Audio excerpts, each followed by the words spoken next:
এদিকে এদিকে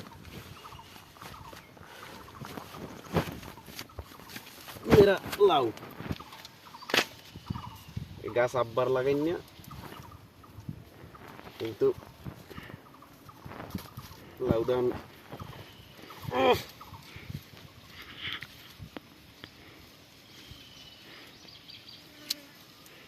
নিতেই রে, কারণ এখানে থাকলে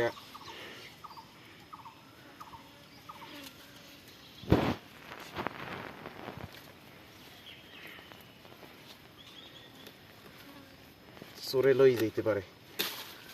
এবং কিছুদিন আগে এই জাহার ওদিকে নেতো একটু, এই যে খুঁড়াগুলো আছে এদিক দেখো, খুঁড়াগুলো সব ভেঙে পড়ছিল, এগুলো আমি আর কি উঠাই দিছি।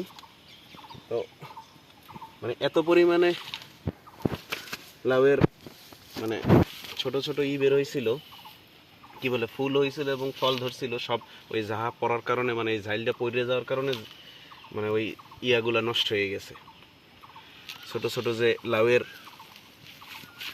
করা হয়েছিল এগুলো সব নষ্ট হয়ে গেছে। এখন যেগুলো আছে আপাতত এগুলো খাইতে হবে রমজানের জন্য।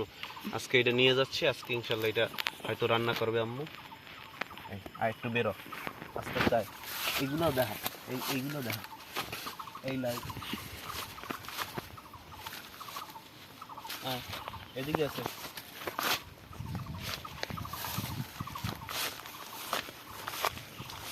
এই আছে বেগুন, এই বেগুন আমাদের, এইটা নেওয়া যায়।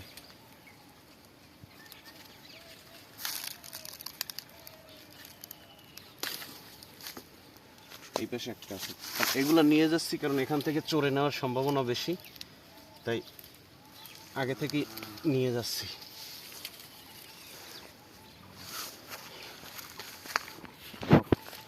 এদিকে এদিকে, তারপরে আছে, এগুলো নেওয়া লাগবে কিছুদিনের মধ্যে। এগুলো আবার ইঁদুরে খাওয়ার সম্ভাবনা আছে, তাই তাড়াতাড়ি নিতে হবে। খাইছি নি আল্লাহ জানে, খায় না এখনো আছে, আল্লাহ আল্লাহ করি যেন না।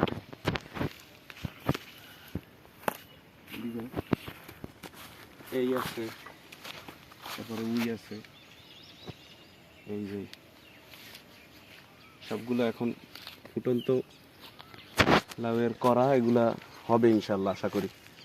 রমজান আসলে সবজির চাহিদা ইনশাল্লাহ পূরণ হবে আমাদের, এগুলো দিয়ে বাজার থেকে কিনতে হবে না ইনশাল্লাহ।